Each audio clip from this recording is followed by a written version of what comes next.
ನಮಸ್ತೆ ವಿದ್ಯಾರ್ಥಿಗಳೇ, ಕನ್ನಡ ಜ್ಯೋತಿ ಯೂಟ್ಯೂಬ್ ಚಾನಲ್ಗೆ ನಿಮಗೆಲ್ಲರಿಗೂ ಸ್ವಾಗತ. ನಾವು ಕಳೆದ ವಿಡಿಯೋದಲ್ಲಿ ಮಾತ್ರಾಗಣ ಛಂದಸ್ಸುಗಳಾದಂತಹ ಕಂದಪದ್ಯ ಮತ್ತು ಷಟ್ಪದಿಗಳ ಬಗ್ಗೆ ತಿಳ್ಕೊಂಡಿದ್ವಿ. ಈ ವಿಡಿಯೋದಲ್ಲಿ ಅಕ್ಷರಗಣ ಛಂದಸ್ಸಿನ ಬಗ್ಗೆ ತಿಳ್ಕೊಳ್ಳೋಣ. ಅಕ್ಷರಗಣ ಛಂದಸ್ಸು. ಅಕ್ಷರಗಣ ಛಂದಸ್ಸಿನಲ್ಲಿ ಖ್ಯಾತ ಕರ್ನಾಟಕ ವೃತ್ತಗಳು ಬರುತ್ತೆ. ಈ ಖ್ಯಾತ ಕರ್ನಾಟಕ ವೃತ್ತಗಳು ಸಂಸ್ಕೃತದಿಂದ ಕನ್ನಡಕ್ಕೆ ಬಂದಿರುವ ಪದ್ಯ ಜಾತಿಯಾಗಿದೆ. ಸಂಸ್ಕೃತದಲ್ಲಿ 150ಕ್ಕೂ ಹೆಚ್ಚು ವೃತ್ತಗಳು ಬಳಕೆಯಲ್ಲಿದ್ದರೂ ಸಹ ಕನ್ನಡದ ಕವಿಗಳು 6 ಬಗೆಯ ವೃತ್ತಗಳನ್ನು ಮಾತ್ರ ಬಳಕೆ ಮಾಡಿದ್ದಾರೆ. ಅವುಗಳು ಯಾವುದಪ್ಪ ಅಂತ ಹೇಳಿದ್ರೆ ಚಂಪಕಮಾಲಾ ವೃತ್ತ, ಉತ್ಪಲಮಾಲಾ ವೃತ್ತ, ಮತ್ತೇಬ ವಿಕ್ರೀಡಿತ ವೃತ್ತ, ಶಾರ್ದೂಲ ವಿಕ್ರೀಡಿತ ವೃತ್ತ, ಸ್ರಗ್ಧರ ವೃತ್ತ, ಮಹಾಸ್ರಗ್ಧರ ವೃತ್ತಗಳು. ಹೆಸರೇ ಹೇಳುವಂತೆ ಅಕ್ಷರಗಣ ಛಂದಸ್ಸಿನಲ್ಲಿ ಅಕ್ಷರಗಳ ಸಂಖ್ಯೆಯೇ ಪ್ರಧಾನವಾಗಿರುತ್ತದೆ. ಇಲ್ಲಿ ಮಾತ್ರೆಗಳು ಇಂತಿಷ್ಟೇ ಇರಬೇಕೆಂಬ ನಿಯಮವಿಲ್ಲ. ಅಂತ ಹೇಳಿದ್ರೆ ಕಂದಪದ್ಯದಲ್ಲಿ 4 ಮಾತ್ರೆಯ ಗಣ ಇರುತ್ತೆ. ಷಟ್ಪದಿಗಳಲ್ಲಿ ಭಾಮಿನಿ ಷಟ್ಪದಿಯಲ್ಲಿ 3-4 ಮಾತ್ರೆಯ ಗಣ, ವಾರ್ಧಕ ಷಟ್ಪದಿಯಲ್ಲಿ 5 ಮಾತ್ರೆಯ ಗಣಗಳಿರುತ್ತೆ. ಆದರೆ ಅಕ್ಷರಗಣ ಛಂದಸ್ಸಿನಲ್ಲಿ ಮಾತ್ರೆಗಳ ಲೆಕ್ಕಾಚಾರವನ್ನು ತೆಗೆದುಕೊಳ್ಳೋದಿಲ್ಲ. ಅಕ್ಷರಗಳ ಆಧಾರದ ಮೇಲೆ ನಾವಿಲ್ಲಿ ಗಣ ವಿಂಗಡಣೆಯನ್ನು ಮಾಡ್ತೀವಿ. ಪದ್ಯದ ಸಾಲಿನಲ್ಲಿರುವ ಅಕ್ಷರಗಳನ್ನು 3 ಅಕ್ಷರಗಳಂತೆ ವಿಂಗಡಿಸಿ ಗಣ ವಿಭಾಗ ಮಾಡಲಾಗುವುದು. ಕೆಲವೊಮ್ಮೆ ಪದ್ಯದ ಪ್ರತಿ ಸಾಲಿನಲ್ಲಿ ಲಘು ಮತ್ತು ಗುರು ಉಳಿಯಬಹುದು. ಕೆಲವೊಂದು ವೃತ್ತಗಳಲ್ಲಿ ಉಳಿದೇನೂ ಸಹ ಇರಬಹುದು. ವೃತ್ತಗಳು 8 ಬಗೆಯ ಅಕ್ಷರಗಣಗಳನ್ನು ಹೊಂದಿವೆ ಅಥವಾ 8 ಬಗೆಯ ಅಕ್ಷರಗಣಗಳಿಂದ ಗುರುತಿಸಿಕೊಳ್ತವೆ. ಪ್ರತಿಯೊಂದು ವೃತ್ತವು ತನ್ನದೇ ಆದ ಅಕ್ಷರಗಳ ಗಣದಿಂದ ಗುರುತಿಸಲ್ಪಡುತ್ತದೆ. ಆ 8 ಗಣಗಳು, ಅಕ್ಷರಗಣಗಳು ಯಾವುದಪ್ಪ ಅಂತ ಹೇಳಿದ್ರೆ ಯಗಣ, ಮಗಣ, ತಗಣ, ರಗಣ, ಜಗಣ, ಭಗಣ, ನಗಣ, ಸಗಣ. ಈ ರೀತಿಯ 8 ಅಕ್ಷರಗಣಗಳನ್ನು ನಾವು ನೋಡ್ಬೋದು. ಆದರೆ ಪ್ರತಿಯೊಂದು ವೃತ್ತವೂ ಸಹ ತನ್ನದೇ ಆದ ಗಣಗಳಿಂದ ಗುರುತಿಸಿಕೊಳ್ಳುತ್ತೆ. ಉದಾಹರಣೆಗೆ ಚಂಪಕಮಾಲೆ ನ, ಜ, ಭ, ಜ, ಜ, ಜ, ರ ಈ ರೀತಿಯ ಗಣಗಳಿಂದ ಗುರುತಿಸಿಕೊಳ್ಳುತ್ತೆ. ಉತ್ಪಲಮಾಲೆ ಭ, ರ, ನ, ಭ, ಭ, ರ ಮತ್ತು ಮೇಲೆ ಒಂದು ಲಘು ಒಂದು ಗುರು ಈ ಅಕ್ಷರಗಣಗಳಿಂದ ಗುರುತಿಸಿಕೊಳ್ಳುತ್ತೆ. ಮತ್ತೇಬ ವಿಕ್ರೀಡಿತ ವೃತ್ತವು ಸ, ಭ, ರ, ನ, ಮ, ಯ ಮೇಲೆ ಒಂದು ಲಘು ಒಂದು ಗುರು ಈ ಅಕ್ಷರಗಣಗಳಿಂದ ಗುರುತಿಸಿಕೊಳ್ಳುತ್ತೆ.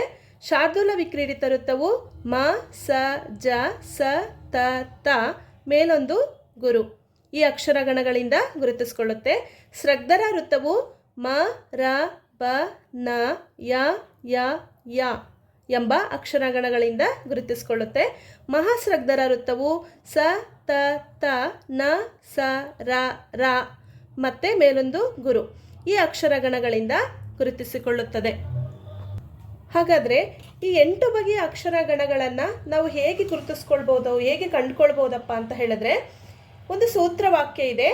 ಯಾಮಾತ ರಾಜ ಬಾನಸಲಗಂ. ಈ ಸೂತ್ರವಾಕ್ಯದಿಂದ ನಾವು ಈ 8 ಗಣಗಳನ್ನು, 8 ಅಕ್ಷರಗಣಗಳನ್ನು ನಾವು ಕಂಡುಕೊಳ್ಬಹುದಾಗಿದೆ. ಈ ಸೂತ್ರವಾಕ್ಯ ಏನಿದೆ, ಯಾಮಾತ ರಾಜ ಬಾನಸಲಗಂ, ಈ ಸೂತ್ರವಾಕ್ಯಕ್ಕೇ ನಾವು ಗುರು ಲಘುಗಳನ್ನು ಗುರುತಿಸ್ಕೊಳ್ಬೇಕಾಗುತ್ತದೆ.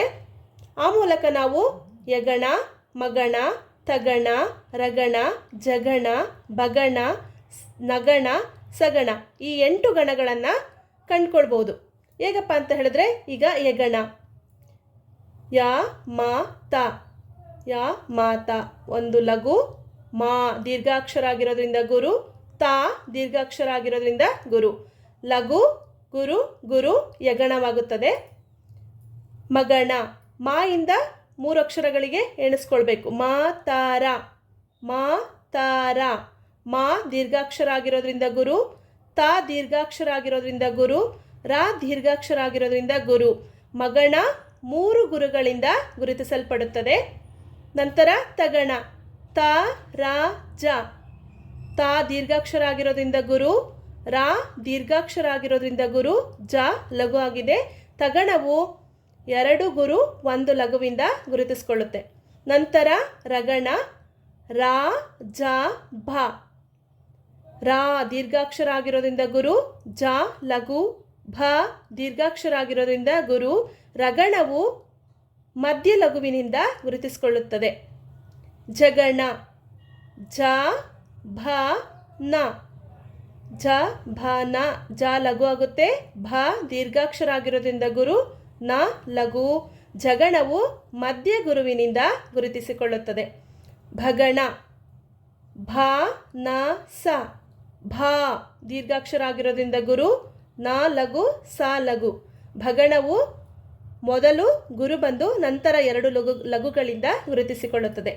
ನಗಣ ನ ಸ ಲ ನ ಸ ಲ 3 ಸಹ ಲಘುಗಳು ನಗಣವು 3 ಲಘುಗಳಿಂದ ಗುರುತಿಸಿಕೊಳ್ಳುತ್ತದೆ. ನಂತರ ಸಗಣ ಸ ಲ ಗಮ್ ಸ ಲಘು ಲ ಲಘು ಆಗುತ್ತೆ, ಗಮ್ ಗುರು ಆಗುತ್ತೆ, ಅನುಸ್ವರ ಇರೋದ್ರಿಂದ ಗುರು ಆಗುತ್ತದೆ. ಸಗಣವು 2 ಲಘು 1 ಗುರುವಿನಿಂದ ಅಥವಾ ಕೊನೆಯಲ್ಲಿ ಗುರುವಿನಿಂದ ಗುರುತಿಸಿಕೊಳ್ಳುತ್ತದೆ. ಮತ್ತೊಂದು ಸುಲಭವಾದಂತಹ ಒಂದು ಸೂತ್ರದ ಮೂಲಕ ನಾವು ಈ ಅಕ್ಷರಗಣಗಳನ್ನು ಸುಲಭವಾಗಿ ನೆನ್ಪಿಟ್ಕೊಳ್ಬಹುದು. ಹೇಗಪ್ಪ ಅಂತ ಹೇಳಿದ್ರೆ, ಗುರು ಲಘು 3 ಮನಗಣ, ಗುರು 3 ಮಗಣ, ಲಘು 3 ನಗಣ. ಗುರು ಲಘು 3 ಮನಗಣ, ಗುರು ಲಘು ಮೊದಲಲ್ಲಿ ಬರಲು ಭಯಗಣ. ಇಲ್ಲಿ ನೋಡಿ, ಗುರು ಮೊದಲಲ್ಲಿ ಬಂದಿದೆ, ಯಗಣದಲ್ಲಿ ಲಘು ಮೊದಲಲ್ಲಿ ಬಂದಿದೆ. ಗುರು ಲಘು ಮೊದಲಲ್ಲಿ ಬರಲು ಭಯಗಣ, ಗುರು ಲಘು ನಡುವಿರೆ ಜರಗಣ. ಇಲ್ಲಿ ನೋಡಿ, ಗುರು ನಡುವೆ ಇದೆ ಜಗಣ, ರಗಣದಲ್ಲಿ ಲಘು ನಡುವೆ ಇದೆ. ಗುರು ಲಘು ನಡುವಿರೆ ಜರಗಣ, ಗುರು ಲಘು ಕೊನೆಯಲ್ಲಿ ಬರಲು ಸತಗಣ. ಗುರು ಲಘು ಕೊನೆಯಲ್ಲಿ ಬಂದಿದೆ ಸಗಣ, ಲಘು ಕೊನೆಯಲ್ಲಿ ಬಂದರೆ ತಗಣ. ಗುರು ಲಘು ಕೊನೆಯಲ್ಲಿ ಬರಲು ಸತಗಣ.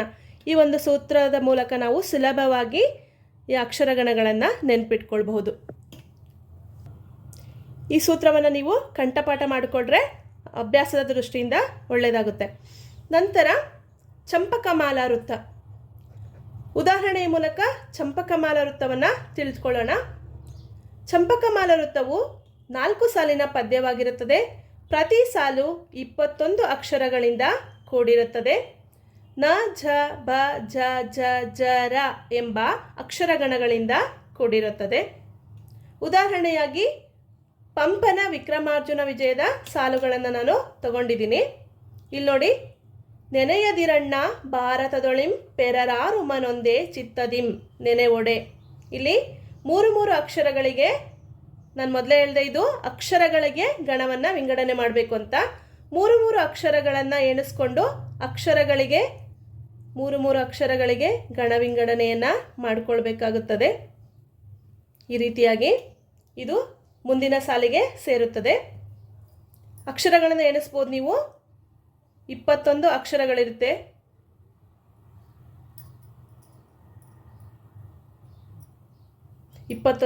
ಅಕ್ಷರಗಳಿರೋದನ್ನು ನೋಡ್ಬೋದು. ಈಗ ಲಘು ಗುರುಗಳನ್ನು ಗುರುತಿಸ್ಕೊಳ್ಬೇಕು. ನೇ ಲಘು ಯ ಲಘು ಆಗುತ್ತೆ. ಲಘು ದಿ, ಇಲ್ಲಿ ನೋಡಿ ಒತ್ತಕ್ಷರದ ಹಿಂದಿನ ಅಕ್ಷರ ಗುರುವಾಗಿದೆ ರ, ಇಲ್ಲೂ ಸಹ ಇದು ನ ಲಘು ಆಗುತ್ತದೆ. ದೀರ್ಘಾಕ್ಷರ ಇರೋದ್ರಿಂದ ಬ ಗುರುವಾಗಿದೆ. ಲಘು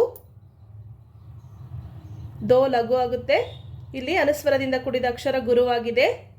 ಪೇ ಲಘು ದೀರ್ಘಾಕ್ಷರ ನ ದೀರ್ಘಾಕ್ಷರ ಇರೋದ್ರಿಂದ ಗುರುವಾಗಿದೆ. ಲಘು ಮ ಲಘು ಅನುಸ್ವರದಿಂದ ಕೂಡಿದ ಅಕ್ಷರ ಗುರುವಾಗಿದೆ. ದೇ ಲಘು ಆಗಿದೆ. ಒತ್ತಕ್ಷರದ ಹಿಂದಿನ ಅಕ್ಷರ ಗುರುವಾಗಿದೆ. ತಾ ಲಘು ಆಗುತ್ತೆ. ದಿಮ್ ಅನುಸ್ವರದಿಂದ ಕೂಡಿರೋ ಅಕ್ಷರದಿಂದ ಆಗಿರೋದ್ರಿಂದ ಗುರುವಾಗುತ್ತದೆ. ಇಲ್ಲಿ ಗಮನಿಸಿ, ನಗಣ, ಜಗಣ, ಭಗಣ, ಜಗಣ ರಗಣಗಳು ಬಂದಿರೋದನ್ನು ಗಮನಿಸ್ಬೋದು. ಹಾಗಾಗಿ ನ ಜ ಬ ಜ ಜ ಜ ರ ಇದು ಚಂಪಕಮಾಲ ವೃತ್ತವಾಗಿದೆ ಅಂತೇಳಿ ನಾವು ಸುಲಭವಾಗಿ ಕಂಡುಹಿಡಬಹುದಾಗಿದೆ.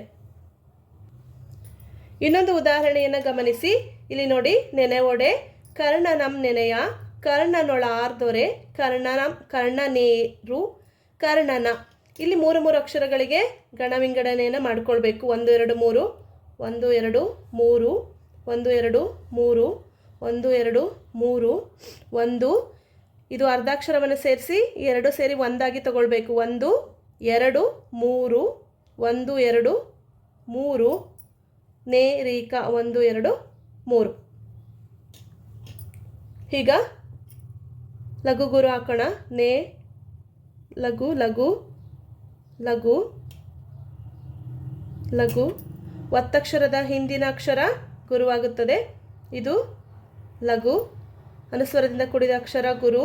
ಲಘು ಲಘು ಲಘು. ಒತ್ತಕ್ಷರದ ಹಿಂದಿನ ಅಕ್ಷರ ಗುರುವಾಗುತ್ತದೆ. ಇದು ಲಘು ಲಘು. ಲಾರಿ ಇದೆರಡು ಸೇರಿ ಗುರುವಾಗುತ್ತದೆ. ಅರ್ಧಾಕ್ಷರ ಸೇರಿ. ಇದು ಲಘು ಲಘು. ಒತ್ತಕ್ಷರದ ಹಿಂದಿನ ಅಕ್ಷರ ಗುರುವಾಗುತ್ತದೆ. ಇದು ಲಘು. ದೀರ್ಘಾಕ್ಷರದಿಂದ ಕೂಡಿದ ಅಕ್ಷರ ಗುರು. ಲಘು ಲಘು. ಇಲ್ಲಿ ನೋಡಿ, ಒತ್ತಕ್ಷರದ ಹಿಂದಿನ ಅಕ್ಷರ ಆಗಿರೋದ್ರಿಂದ ಇದನ್ನು ಗುರುವಾಗಿ ಮಾಡಿಕೊಳ್ಬೇಕು. ಇದು ನಗಣ, ಜಗಣ, ಬಗಣ, ಜಗಣ, ಜಗಣ, ಜಗಣ, ರಗಣಗಳು ಬಂದಿರೋದನ್ನು ಗುರುತಿಸ್ಬೋದು. ನ ಜ ಬ ಜ ಜ ಜ ರ. ಹೀಗೆ ಚಂಪಕಮಾಲಾ ವೃತ್ತವನ್ನು ಸುಲಭವಾಗಿ ಅರ್ಥ ಮಾಡ್ಕೊಳ್ಬೋದಾಗಿದೆ. ಇನ್ನೂ ಹೆಚ್ಚಿನ ವ್ಯಾಕರಣ ಮಾಹಿತಿಗಾಗಿ ಕನ್ನಡ ಜ್ಯೋತಿ ಯೂಟ್ಯೂಬ್ ಚಾನಲನ್ನು ಸಬ್ಸ್ಕ್ರೈಬ್ ಮಾಡಿ, ಶೇರ್ ಮಾಡಿ, ಲೈಕ್ ಮಾಡಿ. ಧನ್ಯವಾದಗಳು.